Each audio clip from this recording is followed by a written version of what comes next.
Hey, what up everybody? How you doing? ዛሬ ዳይሬክት ስፒችን ወደ ሪፖርትድ ስፒች እንዴት መቀየር እንደምትችሉ በቀላል አሳያችኋለሁ። እስከ መጨረሻው ተከታተሉኝ። ኦልራይት፣ መጀመሪያ ማወቅ ያለባችሁ ባክ ሽፍቲንግ የሚባል አለ። ባክ ሽፍቲንግ ማለት አንድ ስቴፕ ወደ ኋላ መመለስ ይኖርባችኋል። ለምሳሌ ፕሬዘንት ሲምፕልን ወደ ፓስት ሲምፕል ትቀይራላችሁ። ፕሬዘንት ኮንቲኒየስን ወደ ፓስት ኮንቲኒየስ ትቀይራላችሁ። ፓስት ሲምፕልን ወደ ፓስት ፐርፌክት፣ ፕሬዘንት ፐርፌክትን ወደ ፓስት ፐርፌክት፣ ፓስት ፐርፌክትን ወደ ራሱ ወደ ፓስት ፐርፌክት። ይሄኛው አይቀየርም ማለት ነው። ፊውቸር ዊልን ወይም ዊልን ራሱን ወደ ውድ ነው የምትቀይሩት። ካንን ወደ ኩድ ትቀይራላችሁ። መስትን ወደ ሃድ ቱ ትቀይራላችሁ። አም ኦር ኢዝን ወደ ወዝ ትቀይራላችሁ። አር ሲሆን ደግሞ ወደ ዌር ትቀይራላችሁ ማለት ነው። በቃ ይችን ከያዛችሁ ዳይሬክት ስፒችን ወደ ሪፖርትድ ስፒች መቀየር በጣም ቀላል ነገር ነው ማለት ነው።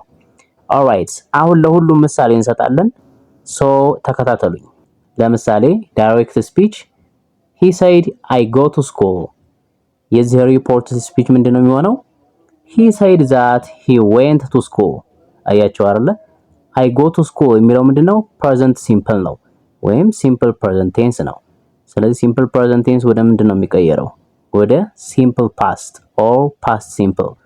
ስለዚህ የዚህ ፓስት ሲምፕል ፎርሙ ምንድነው? የጎ ፓስት ፎርሙ went ነው። he said that he went to school እንላለን ማለት ነው። እሺ ሌላ ምሳሌ he said I am going to school። alright፣ ይሄ present continuous tense ይባላል። so present continuous tense የሚቀየረው ወደ past continuous tense ነው። ስለዚህ he said that he was going to school እንላለን ማለት ነው። alright፣ am የነበረውን ወደ was እንቀይራለን ማለት ነው። እሺ ሶስተኛ he said I went to school። ይሄ ምንድነው? simple past ነው or past simple ነው። past simpleን ደግሞ ወደ ምንድነው የምንቀይረው? ወደ past perfect። so I went to school የሚለው past perfect ፎርሙ ወይም ወደ past perfect ሲቀየር he said that he had gone to school እንላለን ማለት ነው። he said that he had gone to school። alright፣ አራተኛ he said I have gone to school። ይሄ ምንድነው? present perfect tense ነው። by the way ቴንሶችን መጀመሪያ በደንብ ማወቅ ይኖርባችኋል። ዳይሬክት ስፒችን ወደ ሪፖርትድ ስፒች ለመቀየር ቴንሶችን ማወቅ ይኖርባችኋል። so he said I have gone to school ይሄ present perfect tense ነው። ስለዚህ present perfect tenseን ወደ past perfect tense ነው የምንቀይረው።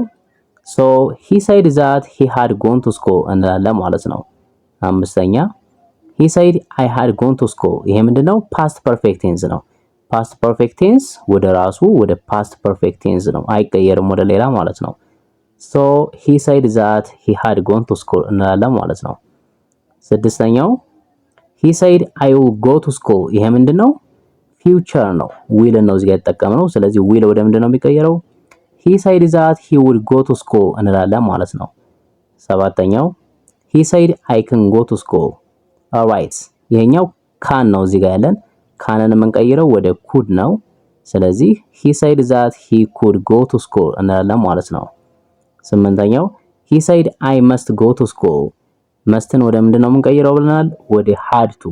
so reported speech formaችን he said that he had to go to school እንላለን ማለት ነው። የመጨረሻው he said I am happy። ይሄ ምንድነው? አምን ነው እዚህ ጋር ላሳይ የፈለኩት።